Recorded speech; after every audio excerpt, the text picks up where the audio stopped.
I'm on another site consult. This time we're in Essex. It's a lot closer than the last one I did. We're here as guests of Hina and Paul to try and advise them a little bit, a couple of issues they got with this site. It's an amazing site. In terms of the issues they're experiencing, it's mostly to do with water flow and how it moves through the landscape and issues with water logging. And I've done a lot of work in this area, so we're not going to have a problem. We'll get all this fixed. So in terms of orientation, south is kind of behind the camera, north is behind me. This is the lowest end of the site. So the whole site sort of slopes down in this direction, a little bit in this direction. So this corner to my right is where the water tends to gather. But this is obviously the most obvious spot for a car park because it's so convenient for the track and it takes less road construction having to put it further up in the landscape where it's drier. But also higher up in the landscape, this land has been really badly overgrazed by horses. That was the previous use for the land. So it's very compacted, there's very little organic matter in the soil and it's very heavy clay. So the water tends to not infiltrate particularly well and just runs down the site slowly and all settles in the lowest area here. So we've got a whole system going right up the field to allow them to grow things that will really struggle with these conditions otherwise. Fairly similar to some of the stuff we're doing on the croft, but with a slightly different context. This is a very wet corner in winter. You can have easily 5 or 6, 8 inches of water across this area and right through this whole area here. That's a problem. So what we're proposing to do on this particular spot is this is the obvious choice for the access. There was talk about maybe moving the access. This is still the obvious place for it. It's beautiful. To spread the wood chip, and it's made a huge difference. It's absorbed it, acts like a sponge, and they can actually bring vehicles in winter without becoming waterlogged. One option would be to spread it a foot thick right across the entire car park, but of course that's a huge amount of wood chip and biomass to be spreading on a regular basis just to keep basic maintenance up, and it will still, eventually rot down. It's not really solving the problem. We'd rather adjust the hydrology across the site in a permanent, passive way, so that's what we're doing. So what we're proposing is to put a relatively small, relatively shallow pond somewhere in this area here, so the car park will come around it, so that as the material is excavated out of the pond, we'll spread that evenly just to bring the car park level up ever so slightly. Just bring it up maybe 3 or 4 inches, just to make a slight difference. The pond, of course, will be below that, and then from the pond we'll have an overflow that is set running all the way through this section here with a very slight drop. Remember, this is not a stream that's running through here, it's just overland flow. We want to get the worst excess away. The pipe will come straight through this area here, through the gateway, so we haven't got to take any fences down or anything. So we just bring the camera through so I can shut the gate, because obviously there's animals on site we don't want to get out. And we can take the water through here, and again it's a fairly small trench. It's not major excavations that require big earth moving equipment. This is human scale. You can do it in a weekend, just a couple of people in one day. So that water will come out into this existing established pond. It's beautiful. There is an overflow in that berm on the left hand side that comes out this way under the track and into the ditch the other side. So any water, we're basically going to use this as like a master, almost like a reverse manifold. All the water, individual water streams that we're managing across the site, and there's multiple. We're not going to do all of them today, we're just talking about a couple of them. As the water comes in, this is like the master overflow system. All the water will be directed into here, just because we've already got the pre-existing overflow, which is a nice one. It's good, it's stable, it's strong, it's a decent diameter pipe through into the drainage ditch, so we don't have to dig up the road anymore, and we're using the existing infrastructure that we've already got.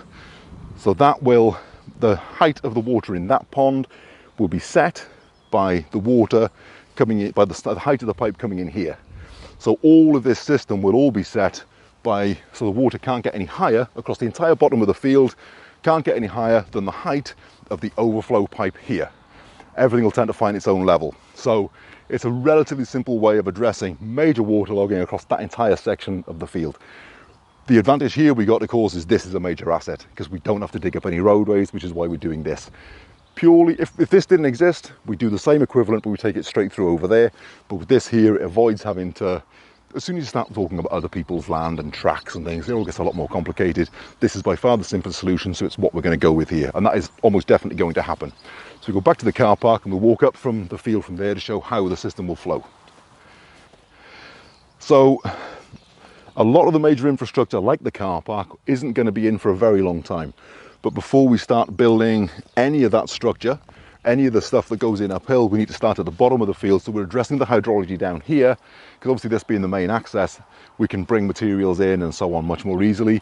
And this is like the scaffold, this is the bones, this is the main structure, the backbone of the whole site, and then we build on the top of that. So we start at the bottom and we work our way up for a lot of reasons. If we did a load of earthworks, harvesting stuff and ponds and all the rest of it, every single drop of water, once we get to certain spillways, is still coming down the field here. It's still going to have all sorts of cool stuff up the field, but it'll still cause a problem down here like it is currently.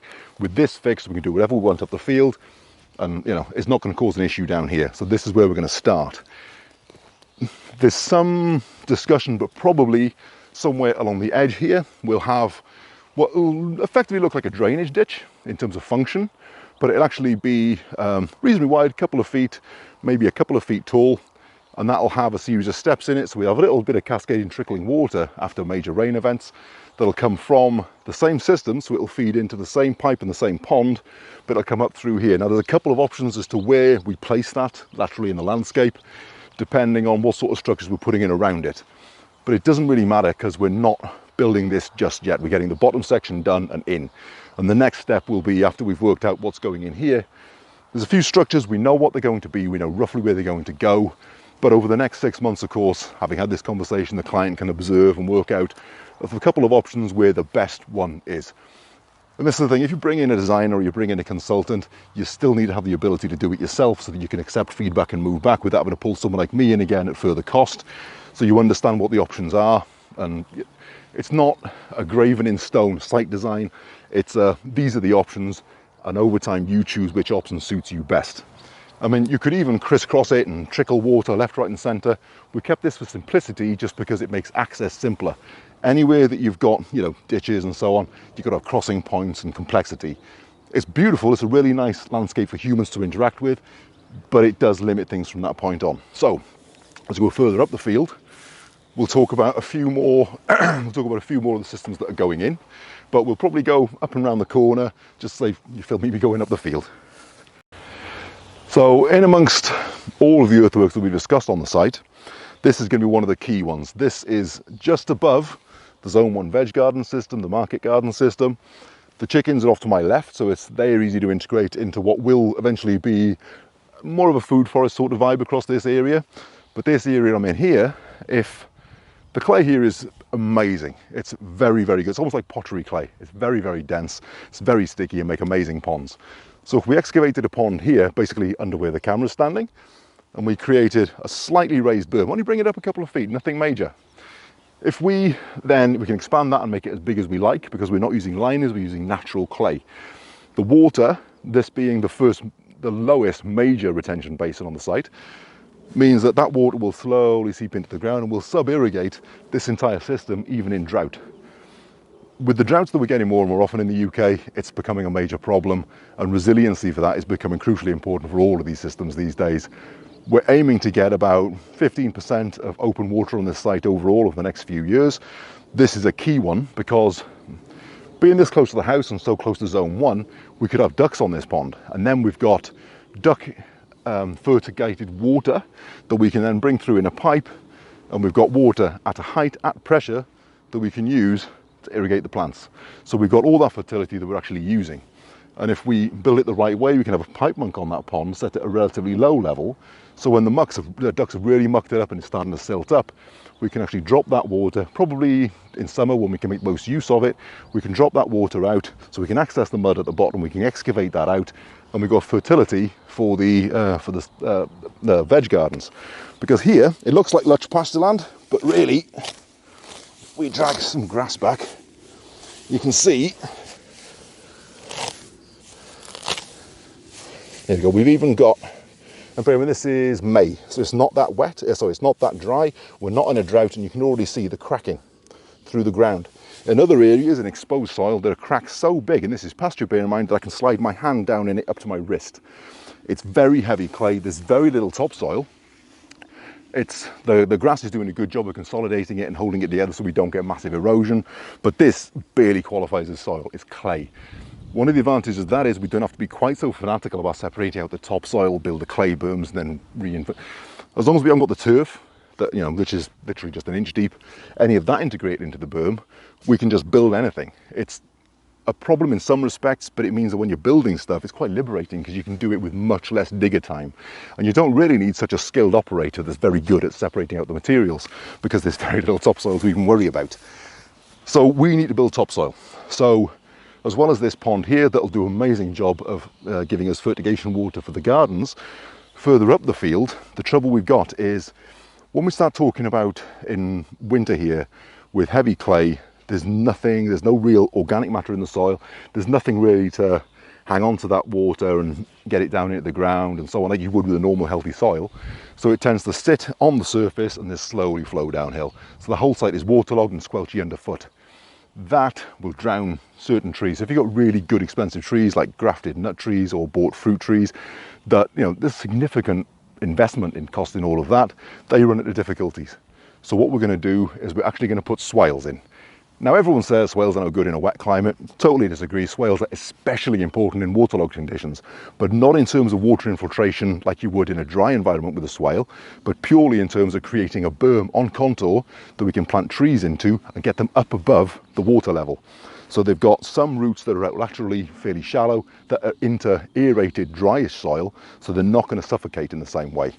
So if you go from the bottom of the berm, and so the bottom of the ditch, the top of the berm is 2 foot, that's 2 foot of dry, free draining soil that gives trees an advantage until they can get down, shatter the clay pack and actually start to create more biological life in the soil and bring the entire system back to life again.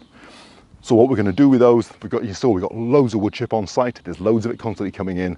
We can cover those berms with the topsoil, with the wood chip. We can put fast-acting nitrogen-fixing species like clover, cover the whole lot. That'll bring it up, and then we're creating berms of good, rich, biologically alive soil. That's a really good starting point. So these swale ditches, instead of being like a conventional swale like you'd have in a dry land where we're trying to hold on and infiltrate as much water as possible, we'll have a pipe monk fitted with a swivel so that when it's waterlogged in winter, we can drop all of the pipes low. So instead of being a water infiltration system, it becomes a drainage grid. Of course, we're not losing that water because that water is draining into the ponds where we can use it until everything's full. We've got the entire system charged, and then it can go down through the spilling systems, through the ditch that we discussed, down into the bottom pond, and then through the other pipe into the original pond, and then off site. As time goes on and the trees get more and more deeper down into the ground and shatter that clay pack and really start to improve it, and the soil microbiology starts to improve, the leaf litter and straw and mulch and all the other stuff that we're adding, all that starts to break down. It becomes more of a sponge, and the system will start to create and build topsoil itself. We're going to jumpstart that with a lot of wood chip and mycelium inoculants and nitrogen fixing ground covers, only in the strips to get them going. So we're going to break the site down into strips on contour of swales, probably 3 between here and the top of the field. After that, and the system starts to drain and starts to behave a bit more, then we can start putting strips of trees at 90 degrees, not on contour, at 90 degrees to it. So we break the site down into a series of squarish paddocks and pastures that we can then put things into. I don't go into too much detail about what the client's context is here because obviously privacy issues. We're just talking about the hydrology here, but it gives them a huge amount of options further down the line for the plans that they have for the site. There's further plans for many ponds over time. The biggest of the lot is going to be right at the top of the field. So we've got a really big, huge water retention space right at the very top. There's no water flowing into it. Bearing in mind, we're not intercepting a stream, we're not even intercepting water from swales and ditches and things and monks. It's literally just, because the water's so waterlogged here, if you dig any sort of trench in winter, it fills with water. And that's what that pond is going to do. Only as we dig it into the clay, it's amazing stuff. This is the best site I've come across for building clay ponds. It's beautiful. And because it's a clearish site, there's no trees in the middle of it, we can get them built without running into tree roots and things like that. That's a problem in a more established system. So if we dig a great big hole in the ground right at the top of the field, we use that material to reinforce one of the swale berms, because our objective with the swale here is not, remember, to keep as much water in the swale to infiltrate, but to create the berm as big as possible so that we can get more trees, more root mass up above the waterlogging. So we won't have a massive berm around the pond necessarily. We can, and it's one of the things the client's considering for other reasons. But the whole point is, if we have the overspill from that pond set 2 foot below the level of the soil, then that means that entire area around that pond will tend to, will drain into that pond, and it'll drop the water level at the top of the field where it's totally waterlogged just a little bit, so we can get trees established more readily. And that of course will start to reduce the waterlogging here generally, because more of it will infiltrate down into the ground and we'll get more benefit over a longer time. And after 3 or 4 years of that, we can get a major drought, and it shouldn't really matter because the more established trees won't run into difficulties because they're accessing water at such a low level that was from a couple of years ago. So trees in the ground and earthworks is the way to solve waterlogging on this site.